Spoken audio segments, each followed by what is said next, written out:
Hello friends, நம்ம இன்றைக்கி என்ன பார்க்க போகிறோம்னா சொரக்காய் கூட்டு. வாங்க வீடியோக்குள்ளே போகலாம். 100 பச்சை பருப்பு எடுத்துருக்கேன். கழுவி தண்ணி ஊற்றி வேக வச்சுக்கலாம். ஸ்டவ் பற்ற வச்சு 1/4 ஸ்பூன் மஞ்சள் பொடி போட்டுக்கலாம்.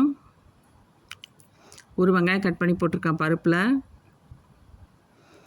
இப்போ சொரக்காய் தோல் சீவிட்டு நல்லா குட்டி குட்டியாக கட் பண்ணி வச்சுக்கலாம். ஒரு சின்ன தக்காளியாக கட் பண்ணி வச்சுருக்கேன். பருப்பு இன்னும் கொஞ்சம் வேகணும்.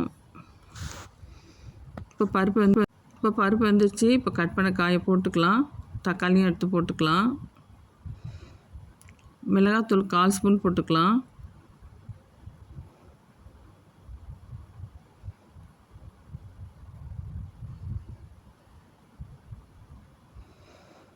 இந்த சொரக்காய் கூட்டு வந்து உடம்புக்கு ரொம்ப நல்லது. கிட்னிக்கு அவ்வளோ நல்லதுங்க. வாரத்துக்கு 2 வாட்டியாக சாப்பிட்லாம். பாருங்கள், கூட்டு நல்லா வெந்து வருது. இப்போ நல்லா வெந்துருச்சு.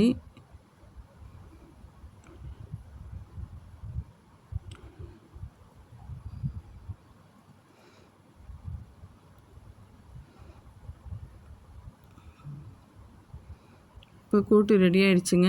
சால்ட்டு போட்டுக்கலாம். லாஸ்ட்டில் கொஞ்சோண்டு பூண்டும் சீரகமும் நசுக்கி போட்டுக்கலாம். நல்லா வாசனையாக இருக்கும். நான் தாளித்து போடுறத மறந்துட்டேன். இந்த வீடியோ பிடிச்சிருந்தா லைக் பண்ணுங்கள், சப்ஸ்கிரைப் பண்ணுங்கள்.